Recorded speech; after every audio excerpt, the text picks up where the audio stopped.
doctor Jean-Luis Colot, representante del IRBL del Ecuador, e ingeniero Osvaldo Acuña, delegado de la jefatura del Departamento de Ciencia de Alimentos y Biotecnología, doctora Lorena Maurice,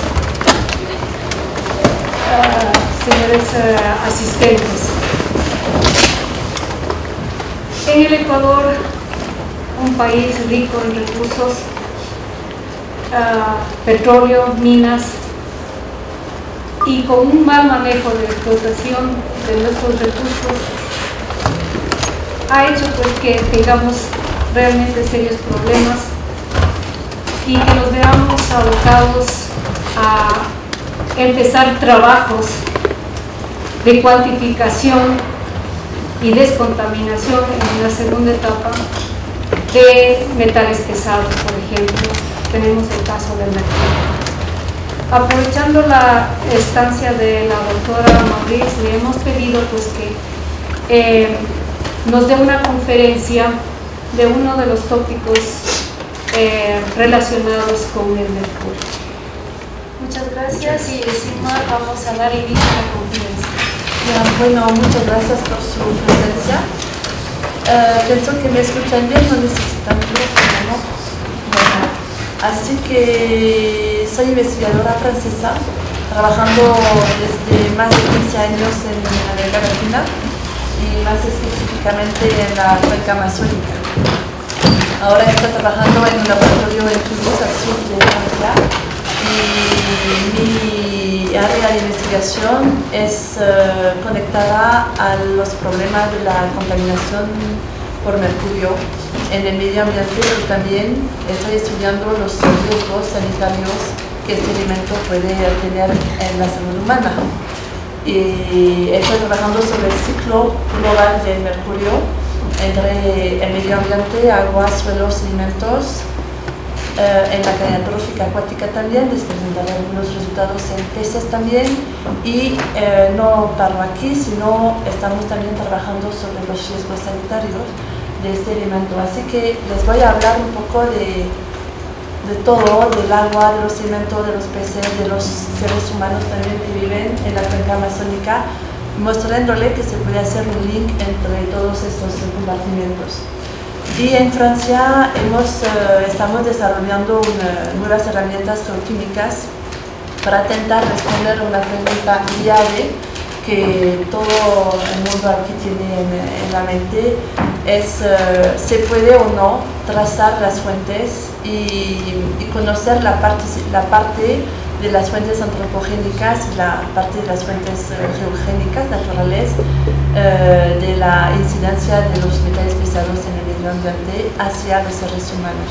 Es una pregunta llave, no se sabe. Sabemos que las actividades humanas tienen una influencia bastante importante en los ciclos biogeoquímicos de los metales pesados, pero hasta ahora hay muy pocas herramientas que nos permiten trabajar sobre esas fuentes. Así que estamos desarrollando un estudio muy nuevo, hace pocos años, desde 4 años nomás estamos trabajando en esto. Es el uso de los isótopos de mercurio, los isótopos estables de mercurio, como nuevos trazadores de las fuentes, y en particular de las fuentes antropogénicas del mercurio en el medio ambiente. He hecho este trabajo, he empezado en Bolivia, porque trabajé 6 años allá con colegas de la Universidad Mayor de San Andrés en La Paz, y trabajé con colegas biólogos, químicos, geoquímicos, y también con laboratorios de ingeniería ambiental que hemos ayudado a desarrollarse sobre todo en técnicas analíticas de alto nivel.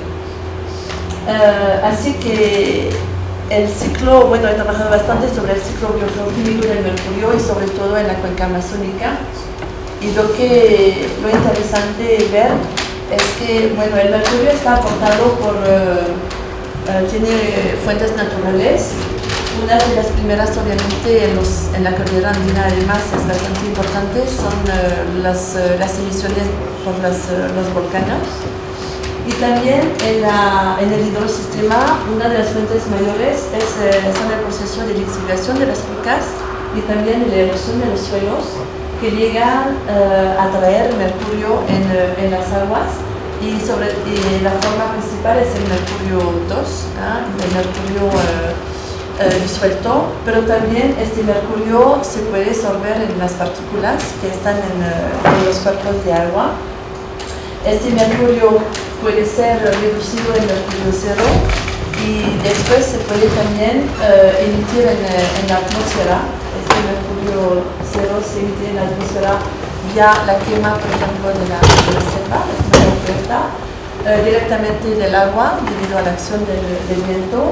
Este proceso es bastante importante en los océanos y hay un papel importante.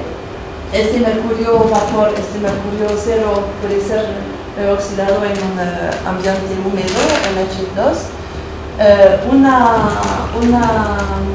Una zona importante en la cuenca amazónica es el papel de los lagos de inundación, que tienen un papel importante en el almacenamiento de los metales pesados, y como el mercurio, pero también en la especiación de esos metales pesados. Por ejemplo, se observa y se ha medido tasas de metilación de mercurio bastante altas en las raíces de las plantas acuáticas. Se ha observado también metilación en los sedimentos. Metilación es decir, la especiación, la transformación de la forma inorgánica, el mercurio 2, hacia la forma monometilmercurio, es el CH3HG. Y esas tasas de metilación son bastante importantes. El metilmercurio después entra directamente en la cadena trófica, desde las bacterias, el fitoplancton, zooplancton, y se bioacumula y bioamplifica en la cadena trófica. Este mercurio también, vuelve al aire, a la atmósfera por volatilización. Una de las características del mercurio son los procesos de bioacumulación y bioamplificación en la cadena trófica. Bioacumulación es decir que en el largo de su vida, los seres vivos, como los peces, pero también los seres humanos, tienen una tasa de excreción bastante baja de este elemento. Así que durante su vida se está acumulando bastante mercurio en el organismo mismo, pero también se observa una bioamplificación entre los niveles tróficos. Por ejemplo, aquí he mostrado unas concentraciones que hemos medido en la cuenca de Río Tapajós, en Brasil, y se observa una aumentación muy alta entre las concentraciones de mercurio en aguas y las concentraciones de mercurio en los peces piscívoros. Se puede observar una razón de 10 millones entre el agua y los peces carnívoros y piscívoros sobre todo.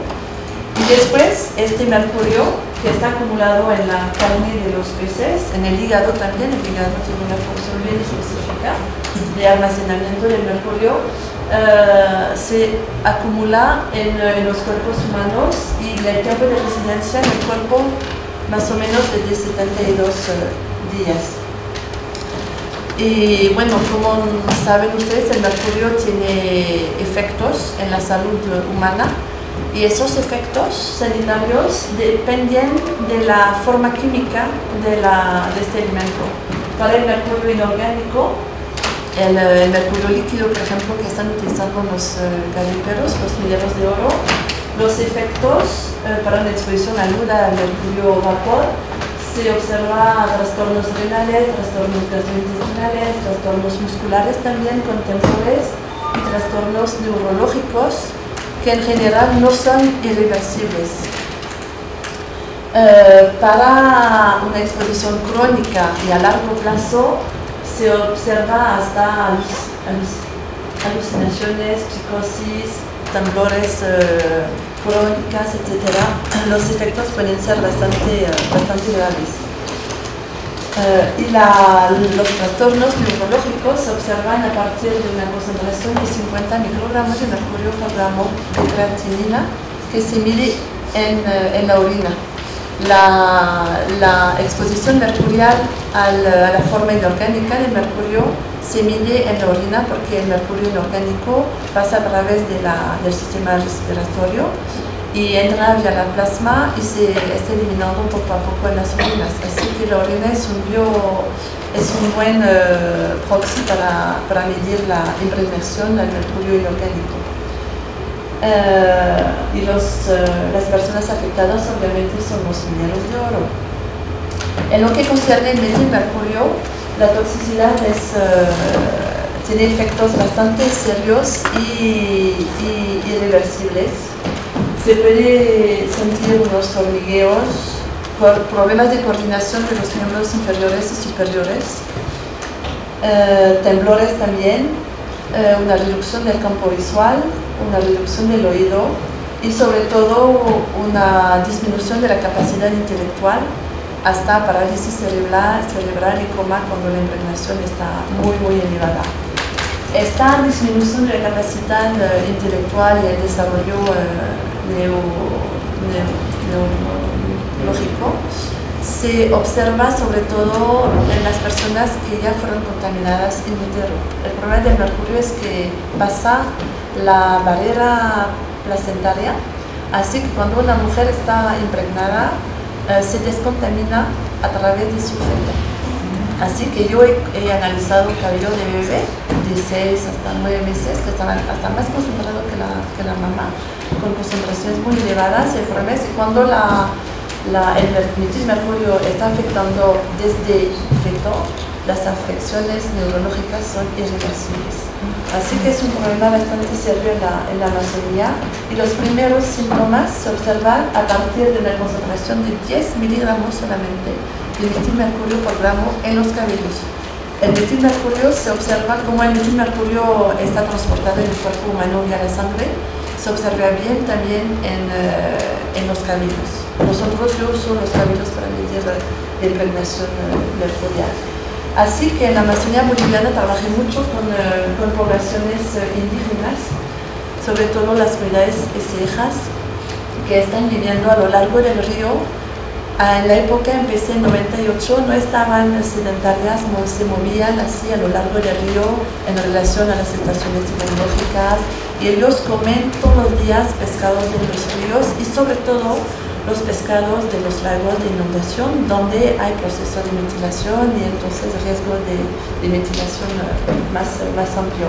Y en estas comunidades hemos analizado y analizado concentraciones muy altas, hasta 35 miligramos por gramo de mercurio, mientras que el valor de inicio de riesgo es de 10, así que sobrepasan hasta 3 veces este valor propuesta por la OMS y ahora estamos también bajando esas normativas porque son bastante elevadas. Y también las otras poblaciones que están expuestas al mercurio son los mineros de oro. He trabajado mucho con ellos en Bolivia y ellos obviamente usan mercurio para amalgamar el oro, especialmente el oro alluvial. Aquí son algunas fotos, pero ya ustedes han debido ver igual en su país, son las mismas técnicas. Están lavando los aluviones. Lo están lavando realmente con detergente, están recuperando la fracción bien fina del sedimento, lo lavan con detergente y después ponen directamente así mercurio, mezclan todo, exprimen el mercurio que está en concentración más alta que el oro que hay en los sedimentos y después queman hacia el aire libre el amalgama y se difuse en la atmósfera los vapores directos del mercurio. Eso es puro mercurio vapor, puro 100% de mercurio vapor, con un poco de agua obviamente, pero es mercurio. Y la gente no usa ni máscara ni nada, el pañuelo de mouchoir, el pañuelo que están usando para también exprimir el exceso de mercurio, lo ponen de nuevo en el bolsillo, es así nomás. Igual los niños, yo vi niños así mezclando mercurio con los sedimentos, con las manos, así súper feliz de trabajar con sus papás. No hay ninguna, bueno, no había, hemos hecho varias campañas de sensibilización a los riesgos y explicándoles cuáles son las prácticas de mejorar para limitar la contaminación. Así que bueno, hay varios riesgos de salud para la salud de las poblaciones amazónicas, debido sobre todo a las prácticas de los trabajadores, de los mineros de oro, pero también prácticas alimentarias de las poblaciones amazónicas, ¿no? De las poblaciones indígenas. El problema uno es que los peces constituyen la fuente principal de proteínas y se ha evidenciado índices de deficiencias neurológicas en los individuos contaminados. Trabajé también con un médico del IRD, del IPIFIS, que trabajó después de yo en la misma zona y evidenció unos índices bastante serios. Y también el problema es que el mercurio obviamente no es el único problema. Este es un pequeñito problema que se añade a los problemas de nivel sanitario que tienen por su condición de vida en la zona. Y están expuestas también a enfermedades endémicas como malaria, fiebre amarilla, dengue y a condiciones de vida muy precarias. El problema es que de estudios que fueron realizados por colegas canadienses, médicos canadienses, vieron que una impregnación mercurial superior a 10 microgramos por gramo en el cuerpo disminuye la respuesta inmunitaria del cuerpo, te disminuye tu defensa inmunitaria. Así que las poblaciones expuestas al mercurio son más expuestas también a enfermedades endémicas. Afecta mucho al sistema inmunitario.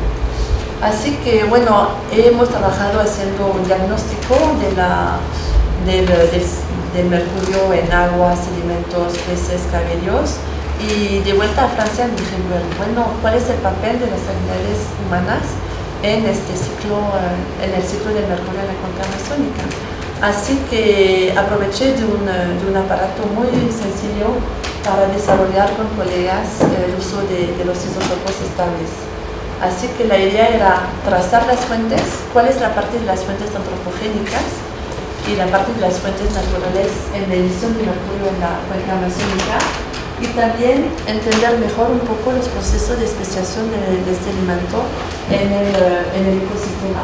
Cuáles son los procesos naturales que están ocurriendo no tanto en la cadena trófica acuática, pero también en el cuerpo humano. Así que he trabajado, como les explicaba, en Bolivia sobre todo, y desde poco en la Guayana Francesa. Y tal vez, quién sabe, en Ecuador, después. Veremos qué será. Entonces, en la cuenca amazónica boliviana trabajé, como les expliqué, con comunidades indígenas, pero también con garimperos, con mineros de oro, y he colectado agua, peces, etc. He trabajado en toda la cuenca amazónica, desde las cabeceras andinas, donde hay también minera de oro nativo que está directamente en beta en las rocas. He trabajado con mineros de oro nativo allá, de Lieni, y también de oro aluvial entre Guanay y Rurrenabaque. Y las poblaciones indígenas viven justo al pie del piedemonte andino, donde justamente empieza la inundación y es una zona de subsistencia que está almacenando los sedimentos contaminados con mercurio. Así que hay una combinación de varias funciones que acumulan más mercurio en la cadena trófica. Y en la segunda área de estudios de la Guayana Francesa, no se ve bien, está ubicada en el Parque Nacional Amazónico de Guayana Francesa, sobre el río Oyapock, que está justo a la frontera con Brasil, entre Francia y Brasil. Y este río está caracterizado por aguas abajo una zona de minería bastante amplia, minería de oro, explotado igual de manera completamente artesanal sobre todo por mineros de origen brasileño, que están emigrando así más o menos de manera clandestina a Francia. En amarillo se ve la zona de explotación aurífera, y aguas arriba, aquí, en la región de Troisseau es una región que no está impactada por ninguna actividad humana, pero están viviendo poblaciones, gente de comunidades indígenas también, los Wayampi, y ellos viven a lo largo de todo el río Yapoc. Así que hemos venido a trabajar sobre una misma comunidad indígena en una zona pristine, sin actividad humana, y en una zona afectada por la minería de oro. Y son fotografías de indígenas con quienes hemos trabajado. Igual ellos son pescadores y viven de pescar, de cazar y de cultivo también un poco. Así que las comunidades indígenas que viven en la cuenca amazónica con dieta casi exclusiva de peces están expuestas a la forma orgánica del mercurio. Mientras tanto, los buscadores de oro, los mineros de oro, están expuestos también a la forma inorgánica, que es un poco más, complica más la interpretación de los resultados. Así que el objetivo de nuestros estudios ahora es utilizar los isótopos para trazar las fuentes, el papel de las actividades humanas, también los procesos de especiación de mercurio en los sistemas acuáticos y lo que nos enseña sobre la exposición humana, cuál es la parte de las fuentes antropogénicas y naturales. Así que voy a explicar un poco lo que son los isótopos de mercurio. Un isótopo, no sé, normalmente deben saber. Los isótopos se definen por una masa diferente de un átomo debido al número de protones en el núcleo, que es diferente, ¿ya? El número de neutrones, discúlpame, el número de protones es igual, pero el número de neutrones es diferente y afecta obviamente la masa del isótopo. En el caso del mercurio, la ventaja es que tiene 7 isótopos estables, que es bastante. Estables, es decir, que no son radiogénicos, es que no se degradan en el tiempo. Y el más abundante es el 202, después el 200, el 199, el 101, 198, y esos dos son bastante menos abundantes, así que analizamos sobre todos esos 5. Y el problema hasta recién es que la variación natural de esos isótopos es muy baja, es de 7 por 1000 molas. Así que no hemos podido medir realmente el fraccionamiento por falta de equipo técnicos que nos permite bajar hasta una sensibilidad esta. Y ahora con el desarrollo de los ICP-MS multiconexión se puede bajar a una precisión de menos de 1 por 1000. Así que la variación natural se puede medir. Lo que nosotros medimos son razones isotópicas, es lo que llamamos el fraccionamiento isotópico, y el fraccionamiento corresponde a un proceso que va a modificar la distribución de los isótopos en una matriz, en una gotita de mercurio, en el aire, en un sedimento, etc. Y por convención, siempre cuando trabajamos sobre los isótopos, siempre se normaliza las concentraciones a un isótopo estándar normalizado. Aquí nosotros usamos el 198 y normalizamos esta razón a la misma razón isotópica de una muestra de referencia, que es elaborada por el NIST, National Institute de Material de Referencia, que deben conocer. Es el NIST 33, que está elaborado a partir del mercurio de la mina de Almalén en España. Así que hay un montón, se usa así muy fácilmente. Para que entiendan un poco lo que es el fraccionamiento isotópico,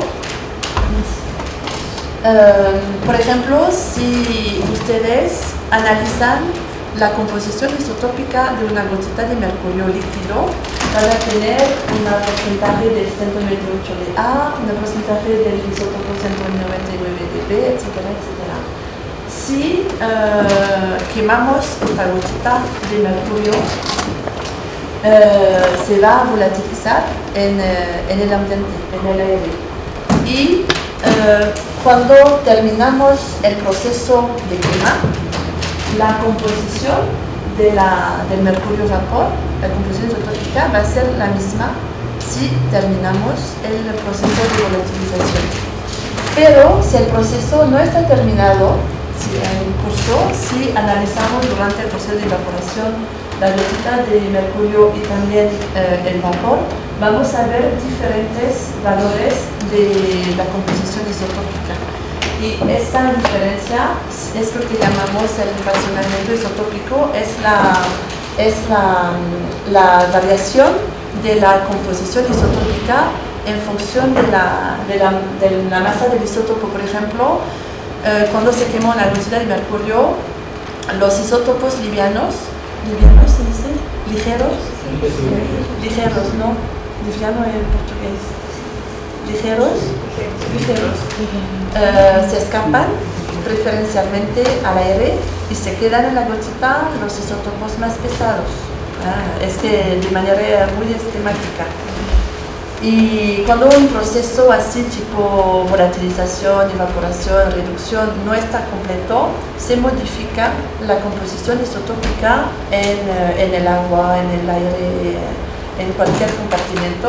Y esto depende de la masa del isótopo, es lo que llamamos nosotros fraccionamiento dependiente de la masa. ¿Ya?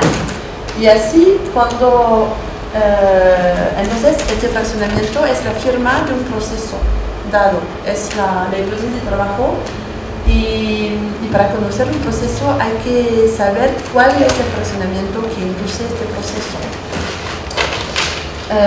Así que la idea de mi trabajo de investigación era utilizar las diferencias de fraccionamientos isotópicos en las fuentes y compararla con las matrices de acumulación de mercurio, como los peces y también los cabellos humanos, porque mi pregunta era cuál es la parte de las fuentes antropogénicas en la concentración de mercurio en los cabellos humanos.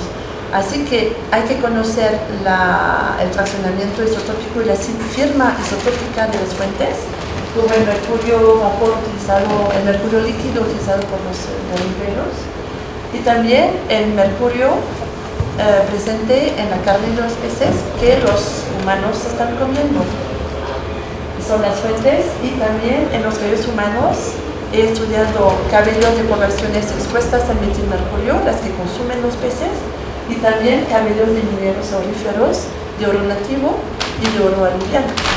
Y les voy a presentar esos resultados. El problema en la interpretación de los resultados es que tenemos que conocer el fraccionamiento inducido por los procesos de especiación del mercurio entre el agua, los sedimentos, los peces y los cabellos. Así que estamos trabajando en eso. Por ejemplo, hay varios procesos que pueden fraccionar, como la volatilización del mercurio, como les he explicado, la lixiviación de las rocas también. Pensamos que hay un fraccionamiento, la reducción de mercurio 2 en mercurio 0 en la atmósfera, el proceso de metilación y demetilación bacteriana o abiótica también puede fraccionar, y los procesos de bioacumulación y bioamplificación en organismos vivos. Así que para analizarlo hemos utilizado un multicolector ICP-MS Neptune. Hemos analizado 5 isótopos, los más abundantes. Y para corregir el bias de masa hacemos una normalización, una corrección con el talio, que se usa bastante, no sé si trabajan con ICP-MS, pero se corrige el bias de masa con un elemento de masa correspondiente, la más cercana al elemento que te interesa. Para el mercurio el talio me está casi en masa. Y en cada muestra que analizamos hacemos lo que llamamos un bracketing estándar. Es que pasamos una muestra, analizamos una muestra, el NIS 33, otra muestra, el NIS 33, y así hacemos las correcciones justas. El multicolector, no sé si El multicolector ICP-MS es un sistema aquí que ioniza tu muestra, la muestra de peces, cabellos, sedimentos, está previamente mineralizada en una mezcla ácida a 120 grados. Así para solubilizar el mercurio en la solución. El mercurio está en forma H2 reducida. Lo reducimos con cloruro de estaño en Hg0 y está transportado vía un gas neutro. Nosotros usamos el argón y esta solución entra en un plasma que ioniza a los elementos.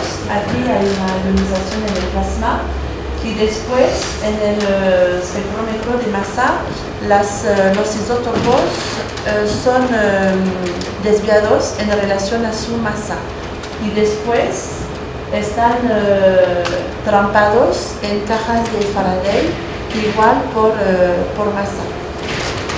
Es el principio general. Es muy preciso. Así que, como les explicaba, si hacemos una curva, si representamos el fraccionamiento del isótopo 200 y del 202 en relación al 198, los puntos están alineados sobre una recta. Esta recta la llamamos la recta de fraccionamiento dependiente de la masa, ¿ya? Con una pendiente que se puede calcular en relación a la masa de los isótopos que hemos ploteado, ¿ya? Entonces hemos analizado, como les explicaba, cabellos de indígenas, de mineros, peces, sedimentos, desechos también. He trabajado en minas de oro y he colectado desechos mineros, mercurio líquido. El mercurio líquido está aquí y todos nuestros puntos están en una recta que se llama la recta de fraccionamiento dependiente de la masa y son los isótopos pares, el 202 y el 200. Funciona muy bien, estábamos muy felices de tener resultados tan bonitos, pero cuando hemos querido hacer un gráfico con el isótopo impar 199 y también el 201, hemos visto que las muestras orgánicas, los peces, los cabellos, salían de la tierra. Y eso era en 2007. Y bueno, estábamos un poco preocupados, decíamos, bueno, no funcionó, hicimos un error de cálculo, no sé qué. Hemos hablado con somos como 4 equipos nomás en el mundo trabajando en los isótopos de mercurio. Y hemos hablado con colegas de Canadá y nos dijeron, pero sí, nosotros también hemos observado igual en los peces una diferencia entre la curva teórica de fraccionamiento isotópico dependiente de la masa, esta recta, y las muestras. Y esta diferencia es real, se llama la anomalía, y es lo que llamamos el fraccionamiento independiente de la masa. Son muy pocos elementos en la tabla periódica de Mendeleev a fraccionar de forma independiente de la masa. Así que bueno, súper, vamos a tener una nueva variable para trabajar sobre los datos. Además del fraccionamiento dependiente de la masa del pequeño delta 202, ahora tenemos una nueva variable, el gran delta, el delta mayúsculo, que es la diferencia entre la razón analizada y la razón calculada por el fraccionamiento dependiente de la masa. Y bueno, seguimos. Y colegas de Estados Unidos publicaron en 2007, ven, es muy recién, en la revista Science, hicieron una experimentación para intentar ver, cuáles son los procesos que fraccionan de manera independiente de la masa, y evidenciaron 2 procesos. La fotoreducción de mercurio 2, hicieron una experiencia pusieron en un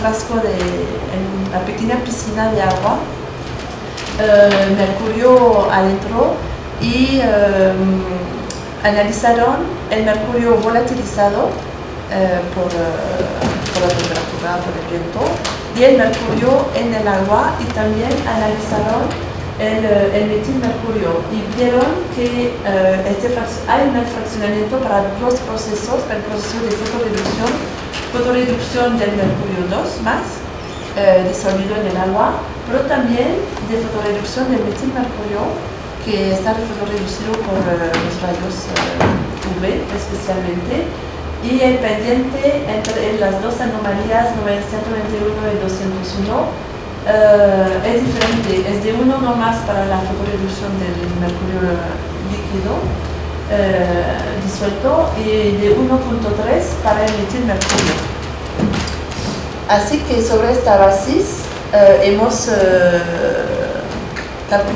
hecho el gráfico entre el 199 y el 201 sobre nuestras muestras de peces y cabellos, y hemos observado igual la pendiente de 1.3, diciendo, bueno, entonces el proceso de fotoreducción del metilmercurio en el agua entra en la carne de los peces y se ve hasta el cabello humano.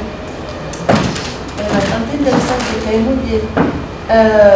Después también hemos trabajado sobre los peces. Hemos comparado los peces de los ríos y los peces de los lagos de inundación, donde les explicaba que en los lagos de inundación el agua se queda unos 6 meses, a veces más, y favorece el proceso de metilación, de acumulación de metilmercurio en los sedimentos, en la cadena trófica también, y favorece la trampa también del mercurio absorbido en las arcillas en el fondo de los lagos.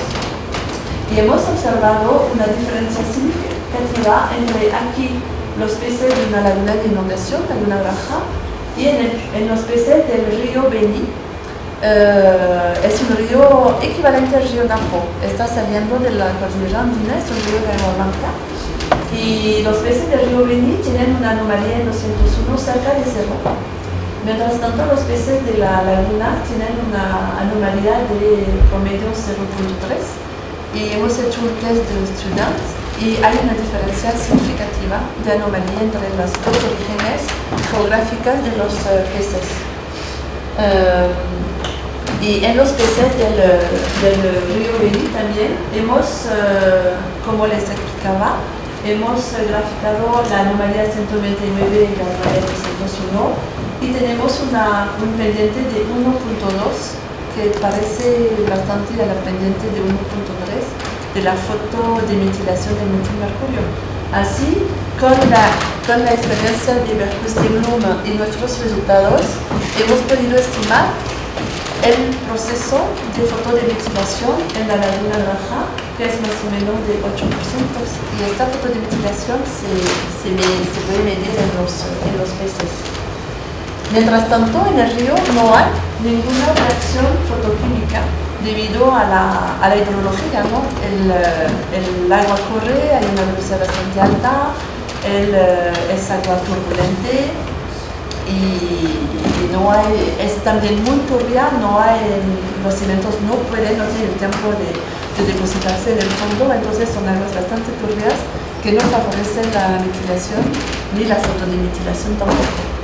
Así que con los isótopos también se puede trabajar sobre los procesos de especiación. Después hemos trabajado en la caña trófica acuática. Les voy a presentar los resultados en unos 3 especies de pescado. El Caractus brachipomon, que es herbívoro.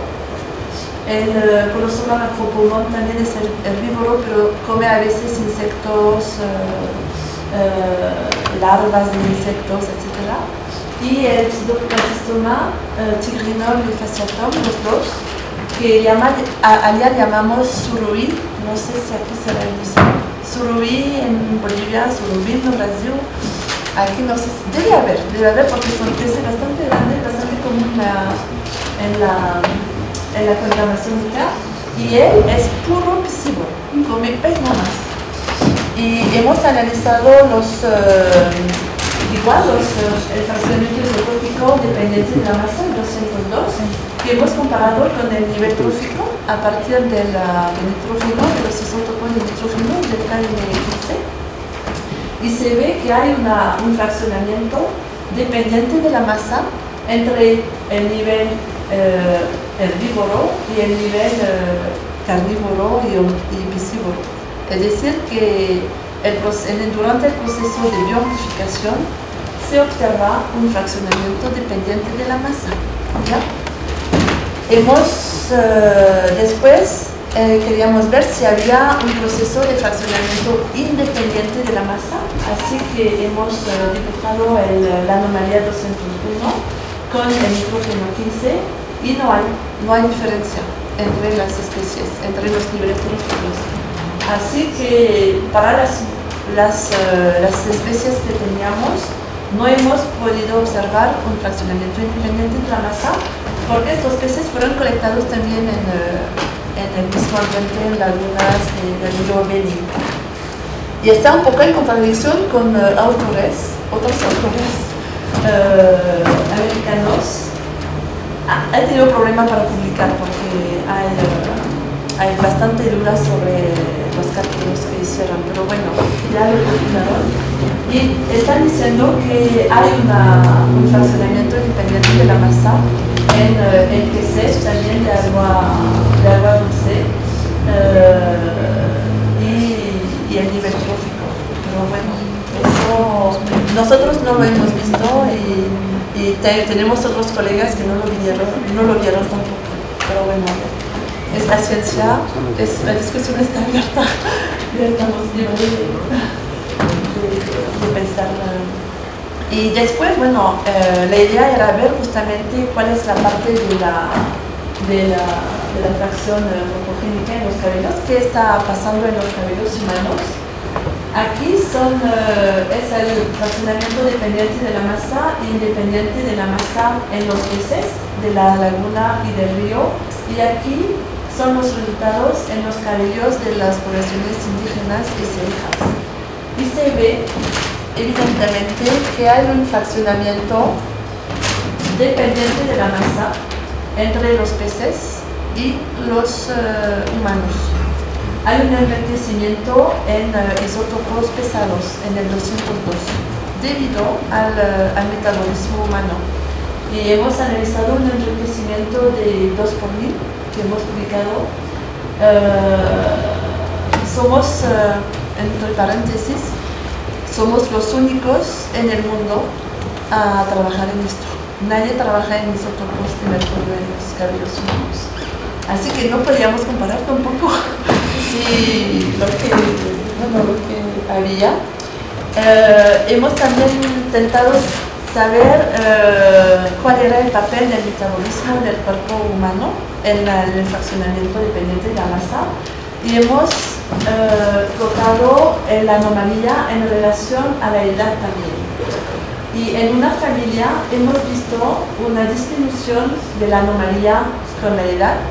Y en otra familia, esta familia es muy alejada de las poblaciones. Está casi sin contacto con las ciudades, los pueblitos que hay en la zona. Mientras tanto, está un poco en contacto. Y bueno, decimos, para dos familias diferentes hay relaciones bien diferentes. Quiere decir que el metabolismo humano no interfiere en el fraccionamiento independiente de la masa. Así que cada vez que colectaba cabellos, hacíamos entrevistas y también una entrevista medical. Y lo que pasa es que estas personas, estas poblaciones, han sido vacunadas y en ciertas vacunas para guardar el virus vivo añaden tiomersal, que es cloruro de mercurio. En países igual, en Francia hay la vacuna contra la gripe, está lleno de mercurio y se lo dan a los bebés. Igual. Sí, yo también estoy luchando contra esto también. Y también, entonces puede ser que este vacuna, este mercurio, sea fraccionado. Y otro problema también es que han recibido ayuda de la, no es un problema, no es un buen positivo, han recibido ayuda de la cooperación Suecia, que hicieron un programa alimentario en estas poblaciones y les dieron otra comida que la comida que estaban normalmente utilizando, y eso también ha podido afectar la asignatura de los isótopos de mercurio. Van a ver después. Después hemos también, he cortado el cabello de varios estudiantes en Francia y de colegas también que querían participar en la experiencia. Así que los puntitos aquí son personas que viven en Toulouse, sobre todo colegas, estudiantes, madres y hijos también, porque quería ver también si entre la madre y el hijo observé un funcionamiento diferente de la masa, así que estaba interesada en tener más muestras. Y hemos comparado estos puntos, estos valores, con resultados de un colega canadiense que trabajó en especies de pez marino en el Océano Atlántico, y ha comparado especies de pez de la costa con especies de pez de las oceánicas. Y también se observa anomalías bastante elevadas, hasta 2 por 1000, en peces marinos. Y no sé si se acuerdan, pero en los peces de agua dulce la anomalía era mucho más baja. Así que en Francia nuestra anomalía es más o menos de 1 por 1000, que corresponde al promedio de las especies marinas, que es mucho más elevada que la anomalía de los peces de agua dulce. Es un punto importante que nos va a ayudar a interpretar después los resultados en los cabellos de los mineros de oro. También lo hemos publicado y hemos, de nuevo, calculado un enriquecimiento en isótopos pesados de casi 2 por 1000, 1.8 más o menos. Y ahora los resultados en los cabellos de los mineros son bastante complicados a entender, porque como les explicaba, hay varias fuentes de mercurio y hay la fuente de mercurio inorgánico que ellos inhalan y también utilizan con las manos, pero también hay el mercurio que pueden comer vía su alimentación, comiendo peces o otros alimentos contaminados. Así que se puede ver como 3 categorías. Aquí son los mineros de oro nativo que viven a 5000 metros de altura. Aquí es una categoría 2 de los mineros de oro aluvial, que está con anomalías variando de 0,5 hasta 1. Y la categoría 3 con anomalías variando de 0,5 hasta casi 0. Así que hemos dividido en 3 categorías para intentar entender lo que está pasando y cómo, de dónde viene el mercurio que analizamos en los cabellos. Hay una contaminación externa debido al proceso de absorción del mercurio a la superficie de los cabellos, el mercurio vapor que ellos queman, pero también el mercurio reducido. Por ejemplo, en la zona de Yani, los mineros trabajan a 5000 metros de altura en un ambiente a casi 100%, más de 100% de humedad. Está casi lluvioso, siempre con una atmósfera muy, casi en la cabeza en las nubes. Y el mercurio se encuentra más en forma reducida y se puede también soldar a la superficie del cabello. Y hay una contaminación interna, especialmente del metilmercurio, que está ligado a los grupos sulfuros de la queratina. Y las ligaciones son muy fuertes. Así que en este gráfico son las estrellas naranjas, rojas y azules son los mineros de oro, y aquí son los europeos. Y se puede ver que son 3 fuentes de mercurio La primera aquí es el mercurio líquido. Aquí es el mercurio líquido. El funcionamiento dependiente de la masa es del mismo nivel, con una anomalía más o menos fuerte. Esta categoría está cerca de la anomalía de los europeos que consumen peces marinos. Así que estas poblaciones han debido comer y deben comer peces de origen marina, como el atún, sardinas, y son cosas que compran así bastante fácilmente en el mercado. Y la tercera categoría son los que comen, son los mineros de agua vida, pero que no comen peces de tipo sardinas o atún, pero que están pescando también en la zona para sobrevivir y están comiendo peces del río porque la anomalía se acerca de cero.